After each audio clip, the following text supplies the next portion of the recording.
She was walking down a quiet street. No weapon, no crime, just her skin. And in 4 seconds, a cop pulled the trigger. They thought she was just another black woman until the truth exploded. She was an FBI agent. Now the nation's watching as the badge becomes the bullet and justice finally fights back. This isn't just a shooting. It's a system on trial, and her name will never be erased again. I never thought I'd feel unsafe on a walk in the very country I once swore to protect. It was a quiet Thursday. The kind where birds chirped just a little louder, and the sunlight cut through the morning fog like it had something to prove. I had the day off. No blazer, no badge, no weapon, just me, a hoodie, jeans, and an old pair of sneakers. My name is Talia Monroe. To them, I was just another black woman walking through a neighborhood I didn't belong in. To me, it was just a peaceful day to visit a child who once meant everything. I parked my car 2 blocks away. The foster home didn't allow unexpected visitors, so I decided to take the long way around, clear my head. I was visiting Jasmine, a girl I'd mentored for 2 years, before she was placed in a home that, frankly, I had mixed feelings about. She had a spark I recognized, a kind of fire I used to carry before the world tried to snuff it out. As I strolled through the neighborhood lined with manicured lawns, American flags and dogs behind white picket fences, I couldn't shake the feeling that someone was watching. It wasn't paranoia. It was something I learned to trust. A curtain shifted. A car slowed. A woman clutched her purse as she crossed the street, glaring at me like I was about to snatch it. Still, I smiled politely. I was trained to remain calm. I'd been in hostage situations where a wrong blink could get someone killed. This was nothing, or so I thought, until the sirens screamed behind me. A cruiser pulled up fast, too fast. Tires screeched. The driver's door flung open, and a voice thundered over the loudspeaker. "Get your hands where I can see them now." My heart kicked once, hard. I raised my hands immediately. I wasn't armed. I hadn't even brought my purse. Just a granola bar in my pocket and keys to my old silver Honda. "I'm not armed," I said, clearly, slowly turning around. The cop, young white, barely older than the kids I used to train, stepped out with his weapon already drawn. I said, "On your knees." The street was empty. No neighbors to defend me. Just windows with blinds half shut and judgment tucked behind glass. "Sir," I said, "you're making a mistake. My name is—" Bang! The shot rang out before I could finish. Pain exploded in my side, like fire tearing through flesh. My legs gave out. The pavement rushed up to meet me and the sky tilted. Blood pooled beneath me. I tasted iron. I felt cold. He radioed something. I couldn't hear.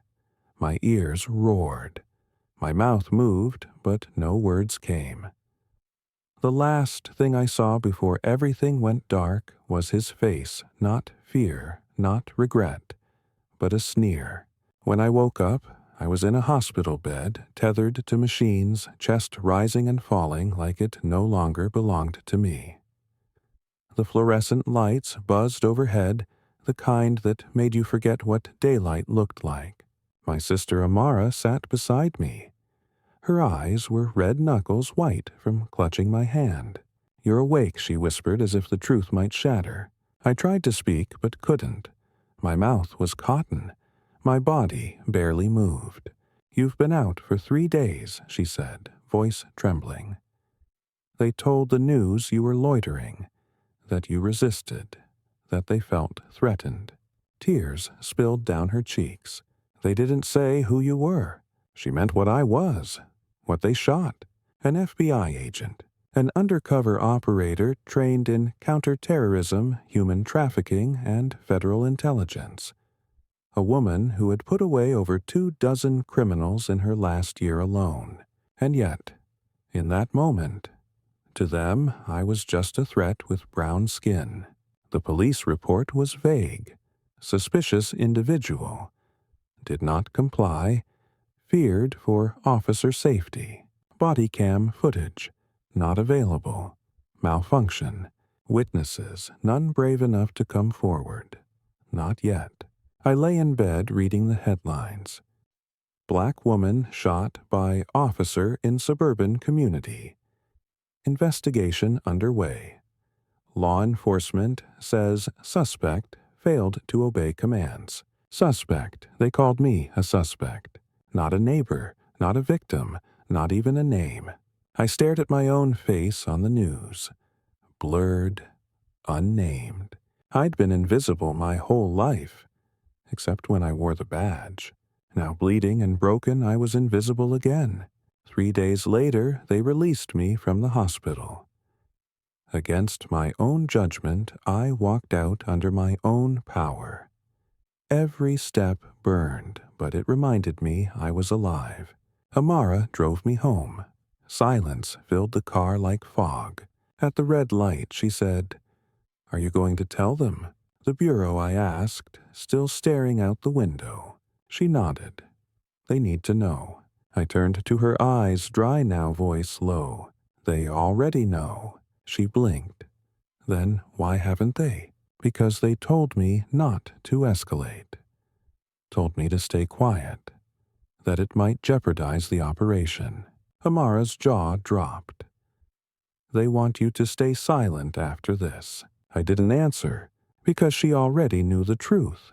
In this country, even when you're the system, they still shoot first and ask questions. Never. That night, I sat alone at the kitchen table. My badge lay in front of me. Cold metal. Golden reflection. Not even blood could tarnish it. I picked it up, held it in my palm. Then I looked at the mirror across the room and said to myself for the first time aloud, "They tried to erase me, but I'm not done yet." There's a kind of silence that doesn't come from peace, it comes from betrayal. It crawls under your skin, settles in your lungs, and makes it hard to breathe. That's the silence I woke up to after they shot me. The nurses moved around like ghosts. Efficient. Detached.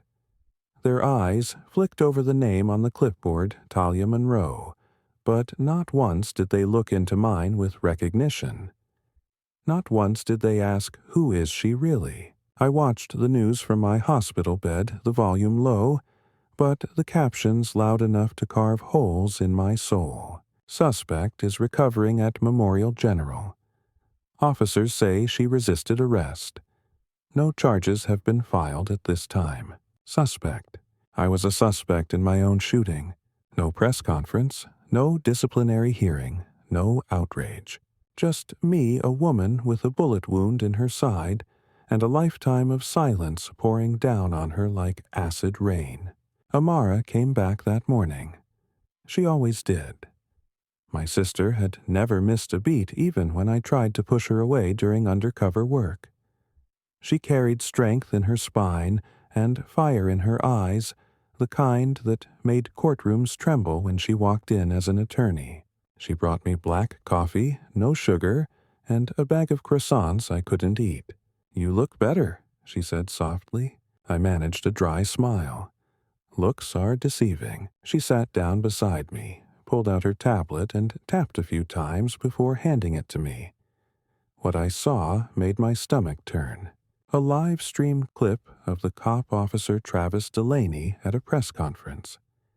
Standing tall, his arm in a fake sling, eyes glassy, as he told his version of the truth.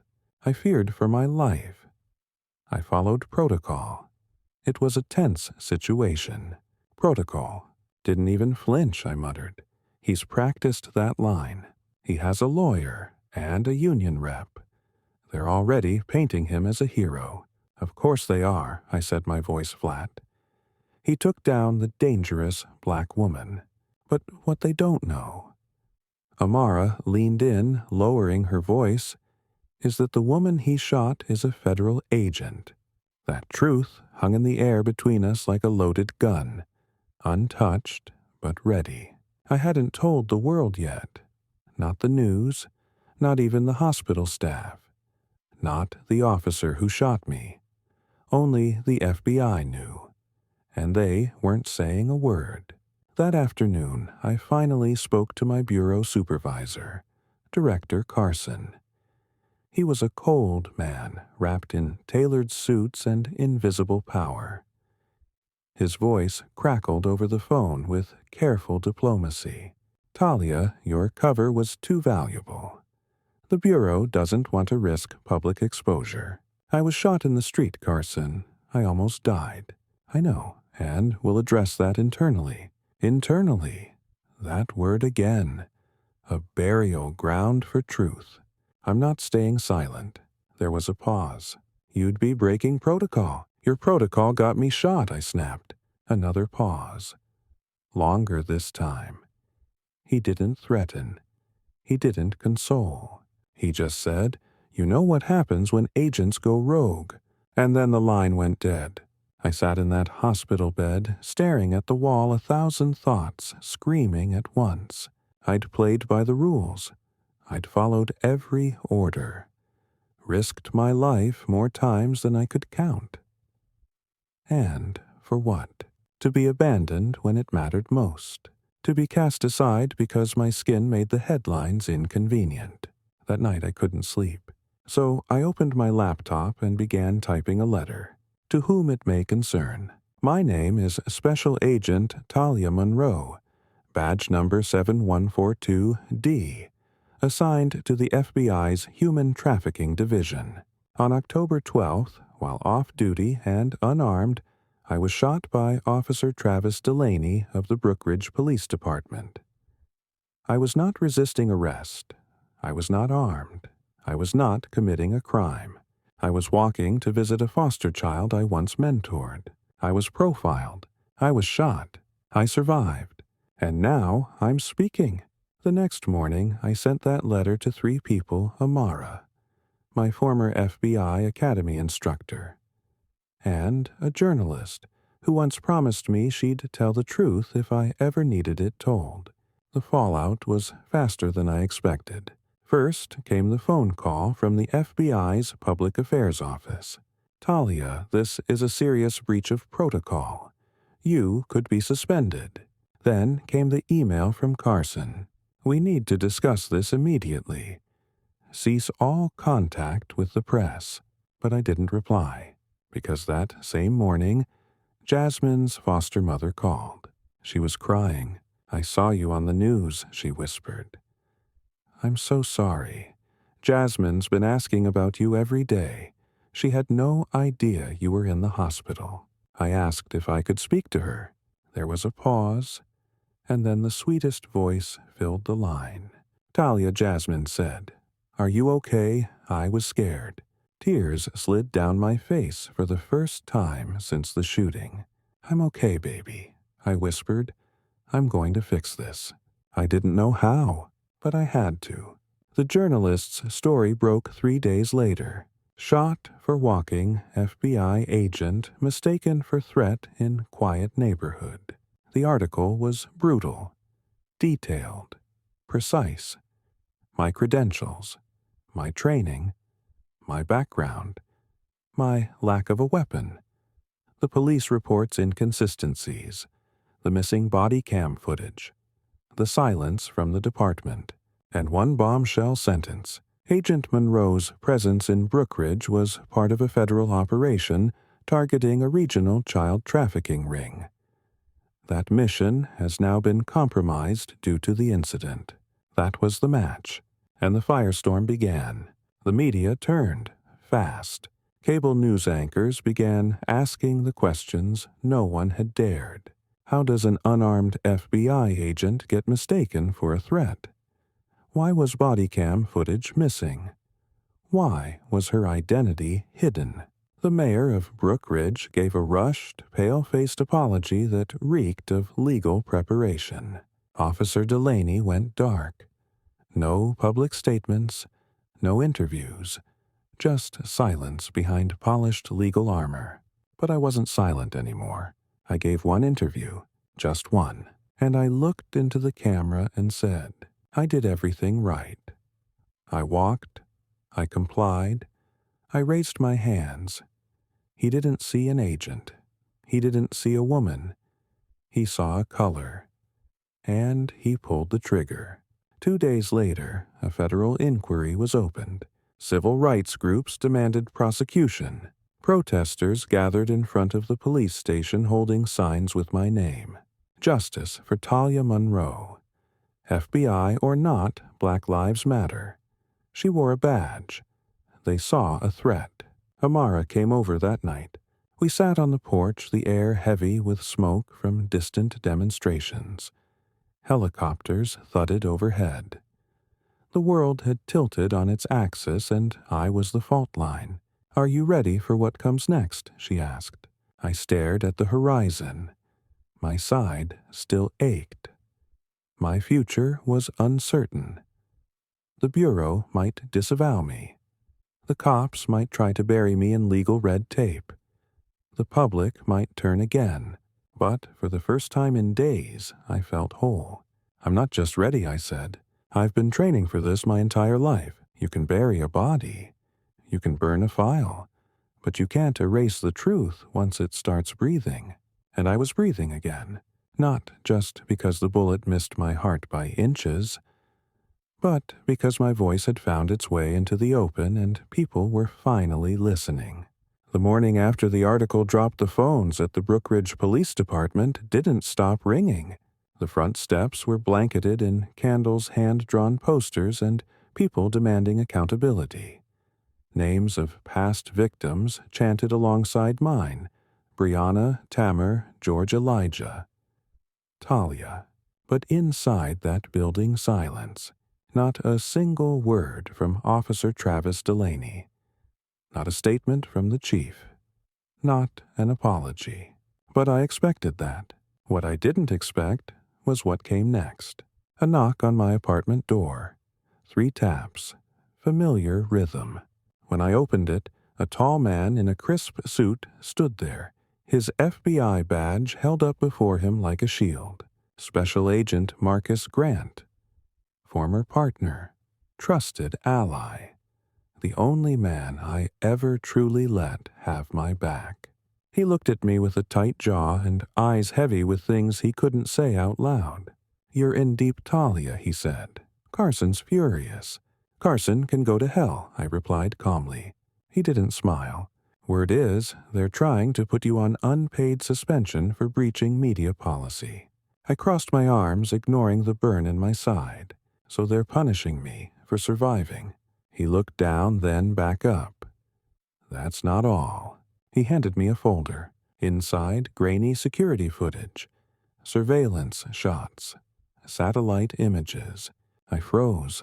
Page after page. Faces I recognized. Names I'd tracked for years. Evidence for the Cicada Ring, a multi-state child trafficking syndicate that had eluded prosecution thanks to deep political protection. The mission I'd been working on for 2 years. My entire undercover life. And it had just been compromised. The operation's been terminated, Marcus said quietly. They're claiming the public exposure made it too dangerous to continue. No, I whispered. They're killing it so they don't have to answer why one of their own agents was gunned down. He didn't argue.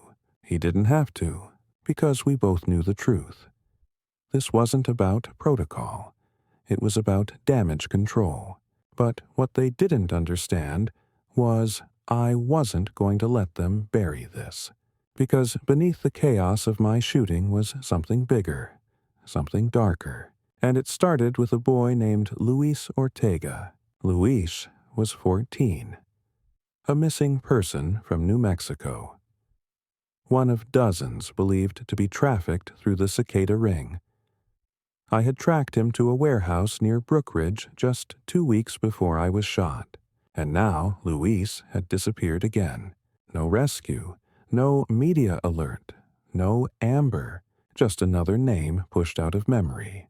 But I had something the Bureau didn't know I still had.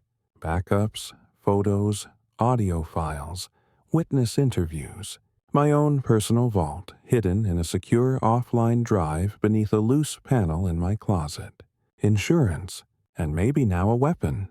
Amara helped me prepare. She had filed a civil lawsuit on my behalf against Officer Delaney, the Brookridge Police Department, and the city. But we both knew the real power wouldn't come from that. It would come from disclosure, from testimony, from pulling back the curtain they stitched shut the moment they saw my skin instead of my badge. The news began circling the story of the trafficking ring once they caught wind of my files. I didn't give them everything, not yet, but I gave them enough. Photos of children in makeshift cages, inconsistent transfer logs between agencies, a GPS route showing a van crossing state lines 15 minutes from Brookridge Precinct. The public was outraged. The protests doubled. Suddenly, my shooting wasn't just a story of police brutality, it was a symptom of a system built on hiding what mattered most: the vulnerable, the lost, the inconvenient. Meanwhile, Officer Delaney remained quiet. His lawyer released a single statement. Officer Delaney acted in accordance with his training. We will not be responding to speculation or unverified claims. But I had verified claims, and I was about to prove it. A week later, I received a subpoena. The state versus Travis Delaney. Not civil, criminal. Attempted manslaughter of a federal agent. The DOJ had been watching the backlash, the pressure, the protests. And now they wanted to prosecute. That meant trial. That meant cross-examinations. That meant, for the first time, I would look the man who shot me in the eye and speak the words they tried to silence. Marcus met me again, this time in a quiet parking garage. "We're with you," he said. "Not officially. But, off the record, you've got more agents supporting you than you know. I'm not doing this for sympathy." He nodded. "I know." He pulled a flash drive from his coat. "One more thing. Internal Affairs got a tip. Delaney's body cam didn't malfunction." My heart dropped. He continued, voice lower. "They say it was manually deleted." We both stared at the flash drive. "If there's even a shred of footage left," he said, "you'll have your proof." And that was when it hit me. This wasn't just my case anymore. It was every case where truth was deleted. Every time a badge became a weapon. Every time silence was sold as justice. Back home, I plugged in the drive. It took hours to extract. And what I found, 5 seconds. Just 5 seconds of footage. But it was enough. The video showed me hands raised calm, compliant. Delaney's voice aggressive, slurred slightly. He wasn't afraid. He was irritated. He was escalating. And then, "Don't act smart with me, girl. I don't care who you are." The gunshot fired before I moved an inch. I sat in the dark, watching that clip again and again. It wasn't evidence. It was a confession. And they were going to hear it. You never forget the sound a courtroom makes when truth punches through the silence. That echo of gasps. That tremble in the air. That moment where people shift in their seats, suddenly aware that everything they thought they knew was wrong. I'd lived through explosions, hostage negotiations, and the darkest corners of human trafficking. But nothing prepared me for the cold, clinical violence of a courtroom stacked against the truth. I walked in wearing my FBI dress blues, badge, nameplate, bar of commendation. A healed scar beneath my blouse, still red from the bullet that tried to erase me. The media filled every seat in the back. Protesters stood outside with signs that read, "Justice for Talia." She protected us. Who protected her? Convict the cop. The judge, Justice Evelyn Harper, was a black woman in her 60s. Sharp eyes, silver hair braided down her back like a sword in disguise. The weight of the case sat heavy on her shoulders, but she didn't flinch. The defense wore smug suits and airtight smirks. And Officer Travis Delaney, He sat at the table in a gray blazer, freshly trimmed beard, and hands folded as if praying to a god that still favored him. He didn't look at me. He didn't have to, because I could still hear him. "Don't act smart with me, girl. I don't care who you are." The prosecutor was Maria Lopez, young, fierce, and armed with facts like daggers. She didn't waste time. She began by entering the federal documentation proving my identity as a special agent with the Federal Bureau of Investigation, then the hospital records, then the leaked dispatch log where an anonymous voice warned the officer, "Possible ID match with Monroe, repeat Monroe, check clearance." He ignored it. The courtroom shifted. Someone gasped. Delaney's lawyer objected. Speculative, he said. The judge overruled. She knew. We all knew. Then it was my turn. The bailiff called me to the stand. I swore on the Bible. "Do you swear to tell the truth?" "The whole truth, and nothing but the truth."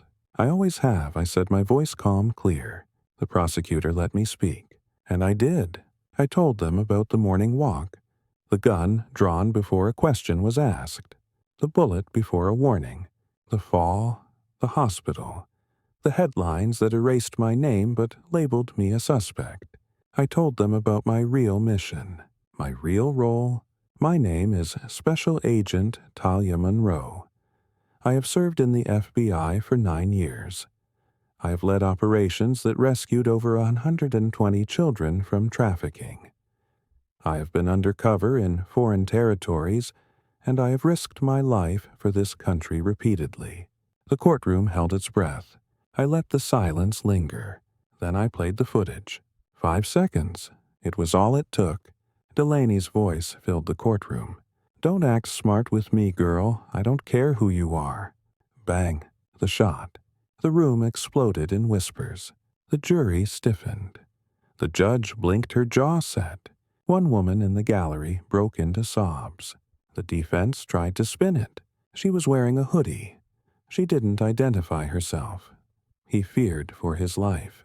I looked the lawyer straight in the eye and said, "I didn't have time to identify myself. I had half a sentence before he decided my skin was a threat." Delaney never took the stand.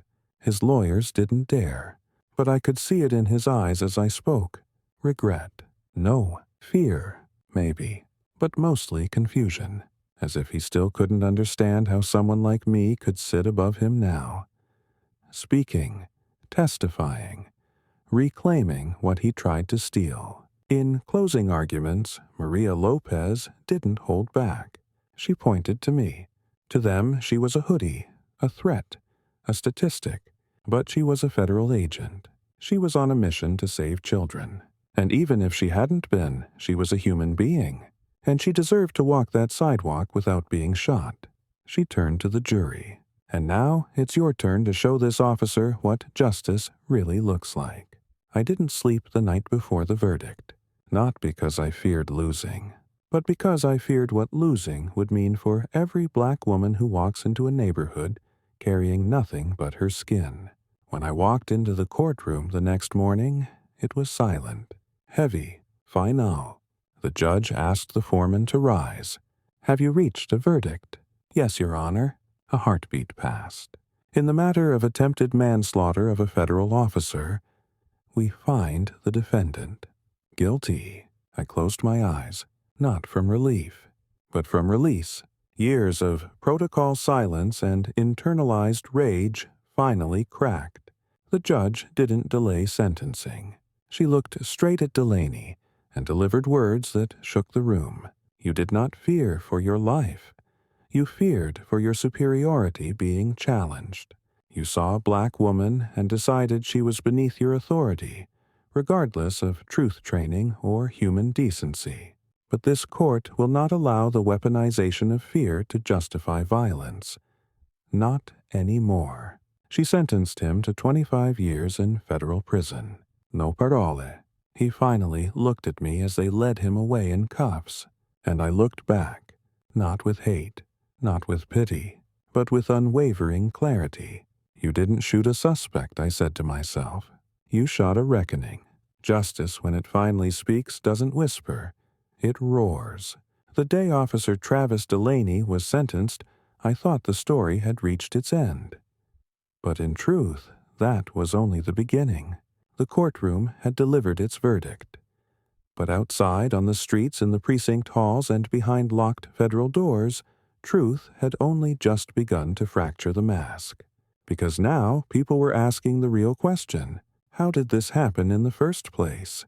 The first crack came from an unlikely place: a voicemail, left anonymously on Amara's law office line. It was a woman's voice, shaking, breathless, almost inaudible. I work at Brookridge PD. I saw the logs. The call about her identity came in before Delaney even got there. They deleted it. Please. I can't keep quiet anymore. No name, no number, but enough for Amara to dig. Within 48 hours, she'd filed a motion to subpoena internal communications from the Brookridge Police Department. The request was denied at first, but public pressure was a different kind of hammer. News outlets picked up the story. Hashtags exploded. Harshest erase, here it is, yours they knew. Justice for Talia. It wasn't just about me anymore. It was about cover-up. Soon after an independent whistleblower stepped forward, Detective Alan Pierce, a 17-year veteran of the force. Caucasian, decorated, nearing retirement, and tired of the lies. He released an internal memo leaked to the Washington Herald that confirmed the worst. Dispatch identified Agent Monroe by name and federal ID through facial recognition. Officer Delaney was informed before arrival. Per standard protocol, he was supposed to request supervisor backup. He did not. Internal efforts to sanitize the body cam and communication logs were authorized by Deputy Chief Harris on October 12th. Deputy Chief Harris, the second most powerful figure in Brookridge PD, a man who had shaken my hand in a press conference 2 years prior, thanking the Bureau for our service to the greater good. Now he was the architect of the cover-up, and he wasn't working alone. The Department of Justice launched an investigation into systemic corruption inside Brookridge PD. The findings were damning. 12 officers with histories of racial profiling. 8 complaints of excessive force dismissed with no review. Body cam footage manually scrubbed or accidentally lost in over 20 cases. A secret back-channel chat between senior officers mocking me, referring to me as Agent Attitude. I read the transcripts in silence. Cold, factual violence wrapped in text. Hope she doesn't pull the race card. She got what she deserved walking around like she owns the place. Bet her badge don't shine so bright now. But the world was watching, and this time the mask wouldn't hold. Mayor Daniels of Brookridge, after weeks of dodging interviews, finally gave a statement. The people of Brookridge deserve a transparency. We will cooperate fully with the federal investigation. No one is above the law, not even the law itself. It was polished, rehearsed, safe, but the people weren't satisfied. Because it wasn't about one cop anymore. It was about a system that made it possible. I was invited to speak at a congressional hearing on law enforcement accountability. I didn't want to be a symbol, but I knew what silence cost. So I went. I stood before a panel of senators, some skeptical, some sympathetic, and I told the truth. I was not failed by one man. I was failed by the machine that trained him to fear me. That armed him with both a gun and impunity. That taught him skin could be suspicion. And a badge didn't matter if it rested over a black heart.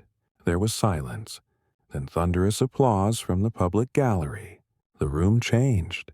You could feel it, not just attention, awakening, 2 weeks later, Deputy Chief Harris was indicted for obstruction of justice and destruction of federal evidence. 3 other officers were suspended pending trial. A task force was formed to audit body cam protocols nationwide. A bill informally named the Monroe Accountability Act was introduced to Congress aimed at mandating federal oversight of all officer-involved shootings involving federal personnel. And Luis Ortega, the boy I'd been tracking, he was found. A tip came from a social worker in Atlanta, motivated by the media storm. He was malnourished, scared, but alive. When I spoke to him, his voice cracked barely a whisper.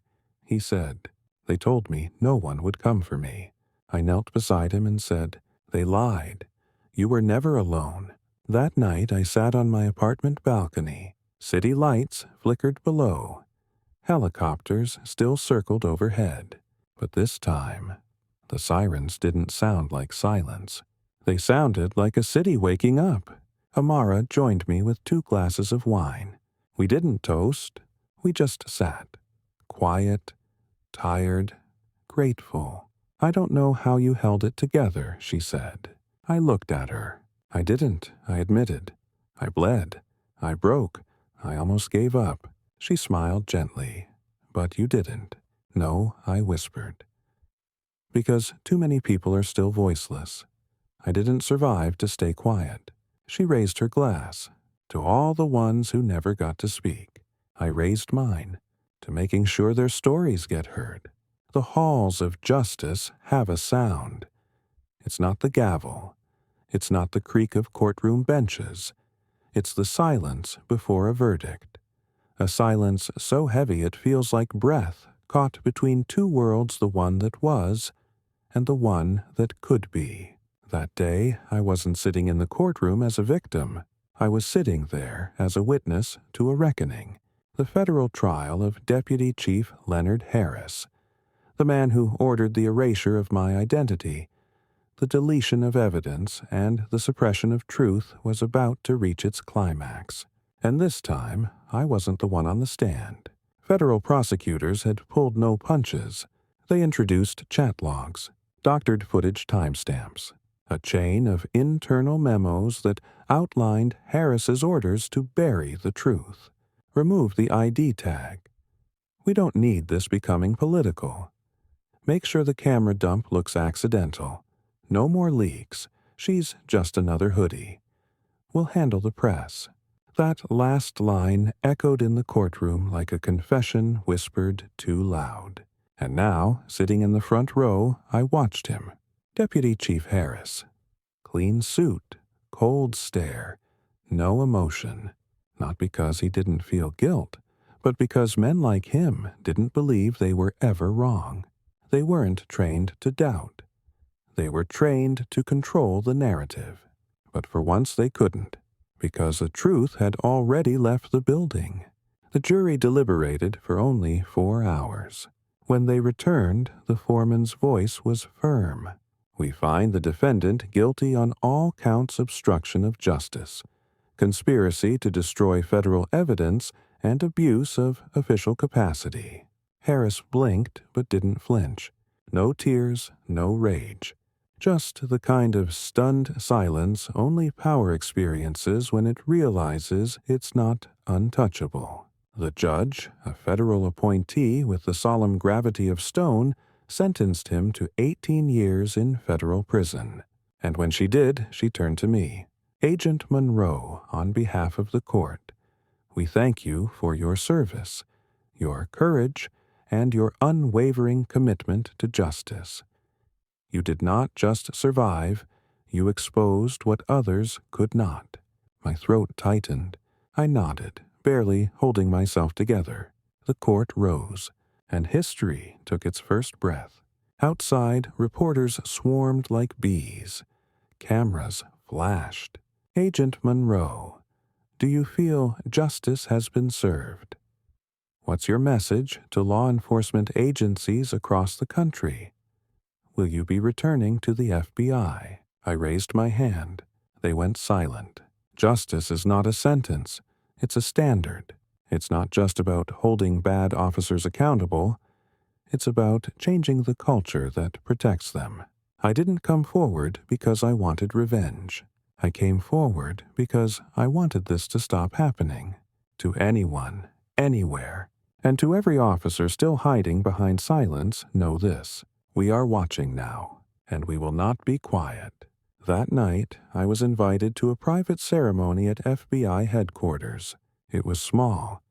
No press, no cameras, but every face in that room meant something. Agents, analysts, survivors, community leaders. And in the center, Director Carson stood waiting. He looked older. Maybe because for the first time he wasn't carrying power. He was carrying responsibility. He extended a velvet box. Inside, a Medal of Federal Valor. The highest commendation the Bureau could offer for non-combat heroism. I didn't move. "You once told me to stay silent," I said. He nodded, and I was wrong. Why now? Because the silence nearly cost us everything. I took the medal. Not for me, but for every name they tried to erase. After the ceremony, Marcus approached. "You sure you're ready for what comes next?" he asked. I smiled. I don't want to go back to just kicking down doors.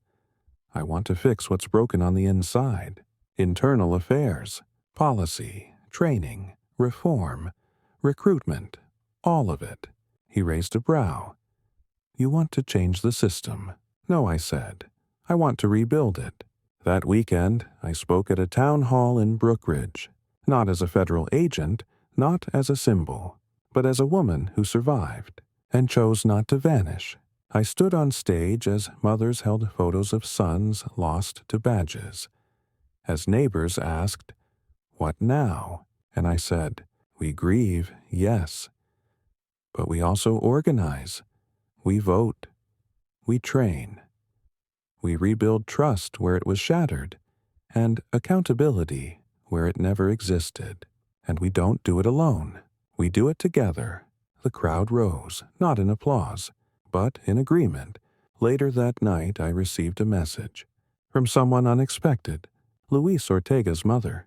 Just 6 words. "You brought my son back home."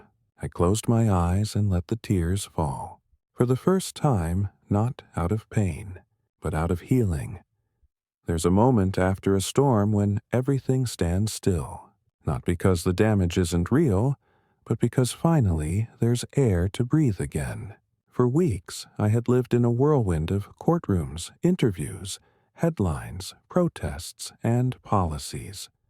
But on this morning, I stood alone on a quiet street watching the sun rise over the foster home I was walking to the day I got shot. No sirens, no shouting, no suspicion. Just the hum of life beginning again. And for the first time, I didn't feel like a target. I felt like a whole person again. I walked through the gate slowly. A woman with soft eyes and tired hands opened the door. "You're here," she said with a relieved smile. "Yes," I said. "For her." She nodded and stepped aside. Jasmine was sitting on the porch legs, crossed her notebook open drawing superheroes again, just like she used to when I mentored her. When she looked up and saw me, she ran. Fast. Wrapped her arms around me like the world might break apart if she let go. "You came back," she whispered. "I told you I would. I saw you on TV. Everybody's talking about you. They said you saved people." I knelt down to her eye level. "You know what's more powerful than saving people?" I asked. She shook her head, making sure the people who hurt others never get to hurt again. Her eyes lit up. "Like a real hero," I smiled. "No, like a woman who refuses to be erased." Later that day, I stood before a different kind of audience. Not cameras, not courts, students, young black girls and boys from neighborhoods like mine. Places where fear walks before opportunity, where dreams often get choked before they bloom. I stood at a podium in a modest auditorium. No medal, no uniform, just me. And I said, "My name is Talia Monroe." I was shot because someone saw my skin before they saw my soul. They didn't ask who I was. But now the world knows. I am a federal agent. I am a survivor. I am the voice that kept speaking when the world told me to be quiet. And I'm telling you now, don't ever let them define you by their fear. One student raised her hand. Do you forgive the man who shot you? The room froze. So did I. It took everything in me to answer honestly. Forgiveness isn't about him. It's about freeing myself from what he did. I don't carry hate for him, but I will never forget. And I will never stop fighting to make sure he is the last of his kind to pull a trigger like that. In the months that followed, the Monroe Accountability Act passed with bipartisan support. New training protocols were enacted in over 40 states. Police body cam audits became mandatory in all federal joint task cities, and the FBI appointed me to lead a new division, community integration and ethical oversight.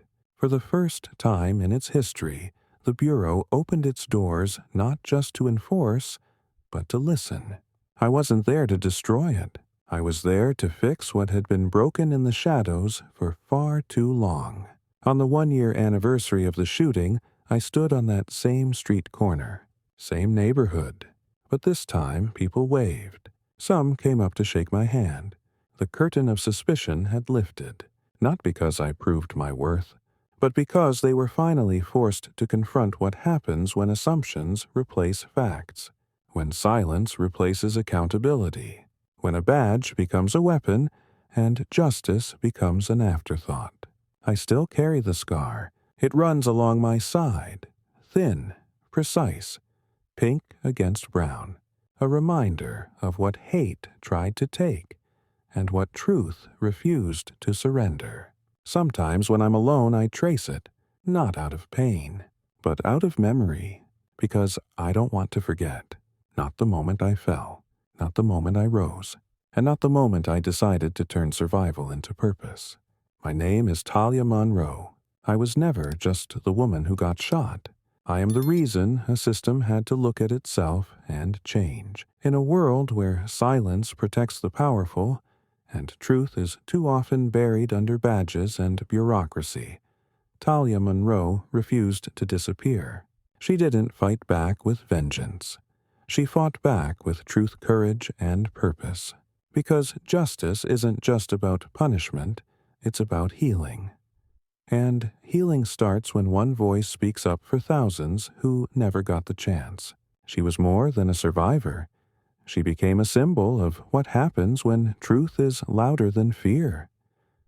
You don't need a badge to stand for what's right. You just need to keep standing when everyone else expects you to fall. Because your voice matters. Your truth matters. And sometimes it only takes one person to change everything. If this story moved, you don't scroll past. Subscribe for more real, powerful stories that challenge injustice and uplift voices that matter. Comment below. What would you have done in Talia's shoes? Like and share to make sure the world never forgets her name, Talia Monroe. Because silence is no longer an option.